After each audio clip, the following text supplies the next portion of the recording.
나는 직장맘입니다. 후배맘에게 전하는 직장 생존 노하우. 정수연님의 인터뷰입니다. 직장맘의 흔한 고군분투. 소개 부탁드릴게요. 대기업에서 10년째 마케터로 일하는 아이 둘 직장맘이에요. 5년 전 첫째 임신했을 때 센터에서 상담받고 임신기 근로시간 단축을 이용했고, 그걸 시작으로 둘째 출산휴가, 육아휴직까지 썼어요. 현재는 복직해서 회사에 다니고 있습니다. 모성보호제도 이용에 어려움은 없으셨나요? 출산휴가, 육아휴직을 쓴 직원들은 종종 받지만 임신기 단축 근무를 쓴 사람은 못 받기 때문에 처음 사용할 때는 어려움이 있었어요. 운 좋게 팀장이 신경 써주거나 업무가 일정한 부서에서 일하는 사람들이 아닌 경우에는 대부분 맡은 일 그대로 하고 오버타임으로 일하다 몸에 무리가 가서 힘들어하는 경우를 봤었거든요.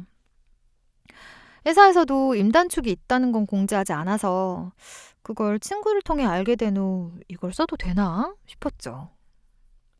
그럼 임단축은 어떻게 쓰게 되신 거예요? 제도를 알려준 친구가 회사에 신청서를 내면 된다고 하더라고요. 근데 일이 워낙 많으니까 쓸 엄두가 안 났어요. 그러다 혹시 내가 이렇게 일하다 잘못되면 누가 책임지나 싶었고, 팀 안에서 일 분배도 제대로 안 되는 상황에서 임신한 내가 그걸 혼자 감당해야 할 게 아니라는 생각이 들었어요. 그래서 팀장한테 임단축 제도가 있으니 그걸 쓰겠다고 말했어요. 그랬더니 엄청나게 핍박하더라고요. 아무리 생각해도 너무 부당하고 팀장의 피드백이 폭력적이라는 생각이 들어서 곧바로 센터에 전화해서 회사가 저한테 이렇게 해도 되는 건지 물어봤어요. 센터에선 뭐라고 하던가요? 저는 쓸 자격 조건을 갖췄다고 하더라고요. 신청서를 내면 쓸 수 있다고. 그래서 팀장한테 신청서를 냈어요. 그랬더니 사인은 해주는데 네가 2시간 단축 근무하고 퇴근하면 네 일은 누가 하냐? 라고 크게 소리를 지르면서 화를 내더라고요. 임신한 사람한테 소리를 질러요? 네. 소리 지르면서 일과 아기 둘 다 가지기는 힘들다. 그리고 혹시라도 아기가 잘못되면 내 탓할 거냐라고 했어요. 그렇다고 팀장이 원하는 대로 제가 행동할 필요도 없고, 국가에서 정한 제 권리인데 말도 안 되는 상황 때문에 힘들다고 그만두기는 싫었어요. 결국 임단축 신청서를 내고 승인은 됐지만 업무 분장이 빨리 되지 않아서 일단 주어진 일을 모두 소화하기 위해 집에 가서도 일을 했던 거로 기억해요. 인사팀에서 정확한 가이드라인을 줘서 팀에서 업무 조정을 하도록 안내해줬다면 좋았겠지만 거기까진 안 됐어요. 어쨌든 초반에는 핍박도 받고 팀장이 저렇게 나오니 당연히 팀원들도 자기 일이 아니라는 식으로 행동해서 참 씁쓸했어요. 쓰면서 문제는 없으셨어요? 있었어요. 갑자기 아침 일찍 나와야 하는 정기 업무가 생긴 거예요. 그래서 인사 담당자한테 그럼 일찍 오는 시간만큼 일찍 퇴근할 수 있느냐고 문의하니까 그건 안 된다고 하더라고요. 곧바로 센터 노무사님께 연락을 드렸는데 회사 일이나 스케줄로 인해서 제가 일찍 나올 수밖에 없다면 퇴근 시간을 앞당길 수 있다고 하시는 거예요. 아니면 임산부를 일찍 나오게 할 게 아니라 회사 회의 미팅 스케줄을 주어진 업무 시간으로 변경해야 한다고 하셨어요. 제가 말씀드리기 어려우면 노무사님이 인사 담당자에게 직접 전화해서 알려주겠다고 했지만 그렇게 되면 인사 담당자도 기분 나빠하고 그 영향이 저한테 올 것 같아 그냥 넘겼어요. 결국 나중에 업무 분장되면서 그 일은 안 하게 됐어요. 노무사님이 안내해준 대로 다 하지는 못했지만 상담받고 큰 힘이 돼서 참 좋았어요. 그런 걸 일일이 대응하려면 힘드셨겠어요. 제도로 정해져 있는데도 상식적인 부분을 저 스스로 확인하고 목소리 내야 하니 피곤했죠. 팀장이 적당히 나왔으면 저도 어느 정도 감당하며 수긍하려고 했는데 팀장의 태도나 회사의 대응에 실망했고 그런 상황에 제 몸까지 힘들게 하면서 일할 수 없었어요. 제 말과 행동에 대한 당당함도 있었고요. 그런데 나중에 들어보니 저랑 소통하던 인사 담당자가 제 팀장에게 그런 제도는 있지만 모든 직원이 쓰진 않는다라는 식으로 말했대요. 제 앞에서는 공감해주고 조처를 취해줄 것처럼 말했는데 팀장한테는 그런 이야기를 했다고 하니 힘이 빠지더라고요. 인사 담당자가 정부 지침과 제도에 맞게끔 임산부 근로자와 팀장에게 동일한 내용을 제대로 가이드하는 게 아니라 모든 직원이 다 쓰는 건 아니라고 발언하면 당연히 팀장은 그걸 쓴 사람의 문제로 몰아가게 되죠. 모성보호 제도와 승진 누락. 동료들도 모성보호 제도를 많이 이용하나요? 네. 제가 모든 본부 상황을 알 수는 없지만 제가 속한 경영지원본부는 여성 직원이 30%가 넘는데 대부분 필요한 경우 쓰는 분위기예요. 첫째 때 임단축을 몰라서 못 쓰셨던 분들은 둘째 가지면 꼭 써야겠다고 하시더라고요. 5년 전하고는 분위기가 많이 달라졌어요. 직장 대리들도 쓰는 분들이 있나요? 네, 육아휴직 쓰신 분 있었어요. 근데 모든 사람이 그걸 쓰는 건 아니에요. 육아휴직 쓰면 급여도 적어지고 승진 시 육아휴직 기간은 제외해서 승진하기 쉽지 않거든요. 저 역시 임신 기간에도 출산휴가 다녀와서도 승진 대상이었는데 결국 안 됐어요. 회사에서는 인사평가, 점수 연차 등 승진 기준 미달이라고 했는데 그때가 팀장한테 핍박받던 시기거든요. 일은 다 했음에도 불구하고 평가를 안 좋게 받았던 건데 그게 누적돼서 점수가 안 된 거예요. 많이 억울하셨겠어요. 그때 알았어요.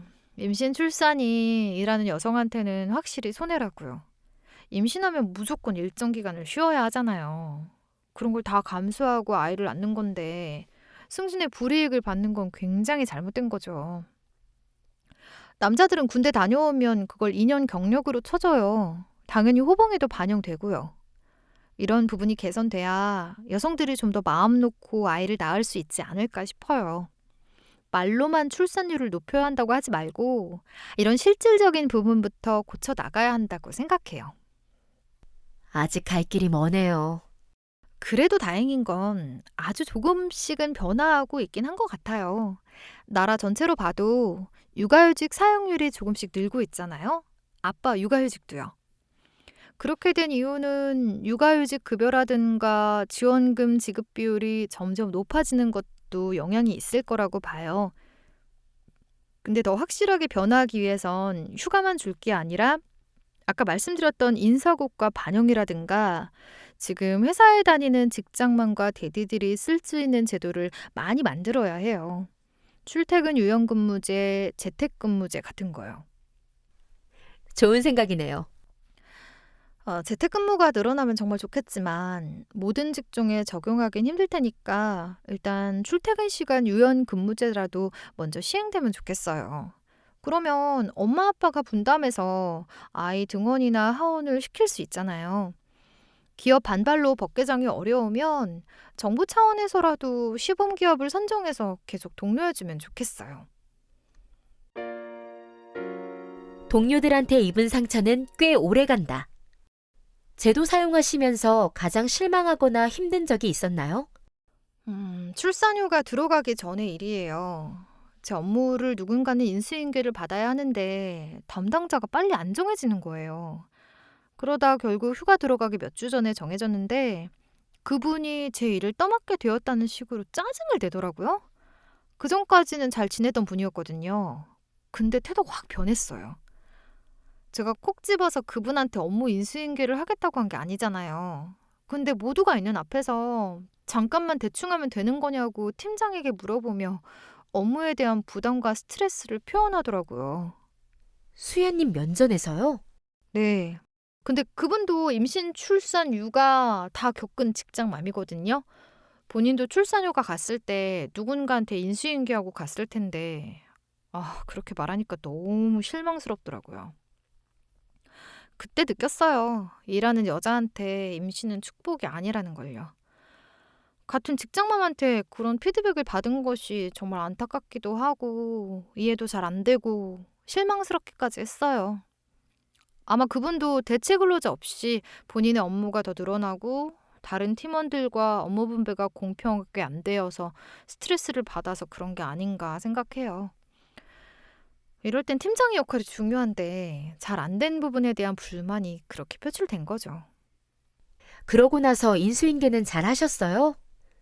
네, 어느 정도 기간을 갖고 일하는 것을 보여주면서 알려줘야 인수인계 받는 사람도 더 좋을 텐데 물리적 상황이 안 돼서 인수인계서를 상세하게 작성해서 설명해 줬어요. 사실 인수인계를 최소 한 달 전에는 해야 하잖아요. 만약 제도만 잘 갖춰져서 출산휴가에 들어가는 직원의 업무 인수인계를 받을 담당자가 2에서 3개월 전에는 정해져야 한다는 이런 조문만 있으면 업무의 인수인계를 수월하게 할 수 있잖아요. 업무 공백도 안 생기고요. 그런 부분이 아쉬워요. 법의 디테일한 면이요. 2, 3개월 전에 인수인계하면 이른 거 아닌가요? 출산휴가가 임박했는데도 인수자를 안 정해주면 결국 갑작스럽게 인수인계를 받아 힘들어하는 직원들이 있어요. 그러면 당연히 안 좋은 상황이 벌어지거든요.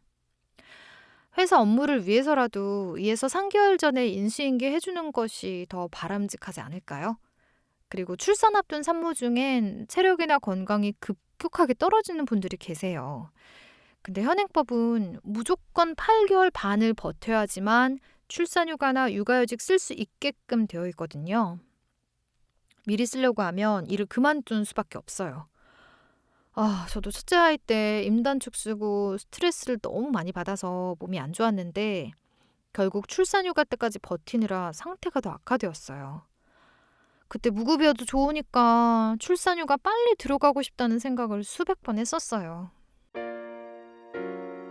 맞벌이로 두 아이 키우기. 아이 둘 맞벌이가 힘들진 않으세요? 붙박이로 도와준 사람이 없으니까 쉽진 않지만 친정도 집에서 거리가 어느 정도 있어 무작정 부탁드리기가 어려운 상황이에요. 부모님 도움받아 쉽게 키우려면 저희야 좀 편할 수 있겠지만 부모님 삶도 있고 건강 때문에라도 그러고 싶지 않고요. 정말 급한 거 아니면 대부분 저희 부부가 해결하고 있어요. 그런 환경이라 아예 남편하고 육아 분담을 더 철저하게 할 수 있기도 해요. 육아 분담은 어떻게 하세요? 일단 설거지는 남편이 다 하고 청소나 아기 씻기는 것도 남편이 해요. 밥하는 것도요. 첫째 때는 제가 일주일에 한두 번은 밥을 차렸는데 둘째 낳고서는 거의 못하는 상태예요. 지금은 거의 아이들하고 놀아주거나 돌보는 역할만 맡아요. 몸 쓰는 거는 거의 남편이 하고요. 아이들과의 시간은 어떻게 보내세요?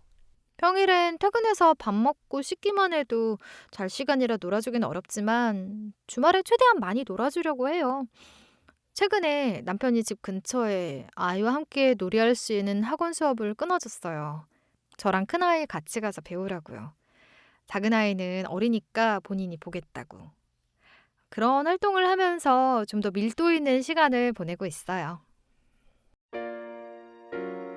직장맘에게만 요구되는 완벽주의.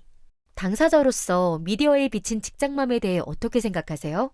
예를 들어 일과 육아 어느 것도 완벽하지 못해서 힘들어하는 모습 같은 거요. 직장맘이 아닌 직장인들은 얼마나 완벽한가요? 어떤 면에서는 두 가지를 동시에 하는 것이 완벽에 가깝다고도 할 수 있지 않을까요? TV를 보면 일하는 엄마가 아이한테 미안해하며 죄책감을 느끼는 모습도 많이 나오는데 맞벌이를 하는 게 자기 커리어를 위해서이기도 하지만 아이와 가정을 위해서 더 일하는 거잖아요. 일하는 게 미안해야 할 일, 죄책감을 가질 일은 아니라고 생각해요. 완벽해지려고 하거나 죄책감을 갖지 말라는 말씀이네요. 네, 자꾸 그렇게 생각하면 오래 일하기 어렵죠. 퇴사한 직장맘 중에는 아이 다 키워놓고 취업하고 싶어 하는 분이 생각보다 많으세요. 근데 한 번 직장을 그만두고 경력 단절이 생기면 다시 그 자리로 돌아가기 힘들잖아요. 그러니까 더더욱 계속 일하면서 육아하는 게 중요하다고 봐요. 그러기 위해선 집안일과 육아를 남편과 함께 하라고 꼭 말씀드리고 싶어요. 그러지 않고 혼자 그걸 다 안고 가려고 하면 빨리 지치기도 하고 그렇게 할 수도 없거든요. 직장맘 앤 데디에게 가장 절실한 것들. 직장맘 앤 데디에게 가장 필요한 게 뭐라고 생각하세요? 마음 놓고 아이를 맡길 수 있는 국공립 어린이집이랑 유치원이요. 일반 사립보다는 확실히 시간상 편하게 믿고 맡길 수 있는 체계가 잡혀 있거든요.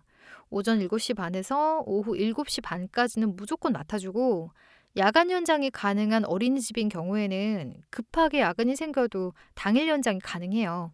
무엇보다 방학이 없어서 강제 연차를 일주일씩 내지 않아도 돼서 좋고요. 물론 들어가긴 어렵지만 맞벌이면 조금은 유리해요. 지금 아이 둘 다 국공립에 보내고 계세요? 아니요. 첫째는 국공립인데 둘째는 티오가 다쳐서 못 보내고 있어요. 그래서 아이가 아프거나 그럴 때 가끔 친정어머니나 가족의 도움을 받아요. 그럴 때마다 국공립 어린이집이 확실히 더 절실해져요.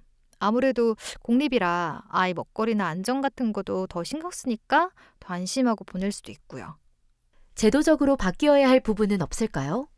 법과 제도, 그걸 부여하는 사측의 노력, 그리고 직장맘과 대디에게 우호적인 사회적 분위기가 함께 가야 한다고 생각해요.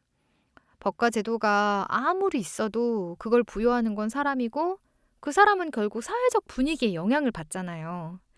지금까지는 직장맘 개개인들이 사측에 이야기하고 제대로 지켜지지 않을 경우 더욱 강력한 조처를 취하면서 권리 보호를 해왔지만 모든 직장맘이 그럴 수는 없다고 생각해요. 하나만 바뀌어선 안 된다는 말씀이시네요. 그렇죠. 조금씩 변하고는 있지만 변화의 속도는 늘 당사자들이 원하는 만큼 따라주지는 않잖아요. 법과 제도나 회사 규정, 사회 문화적 분위기가 제일 중요하지만 동시에 직장맘 스스로 본인의 역량과 전문성을 키우는 것도 정말 중요하다고 봐요.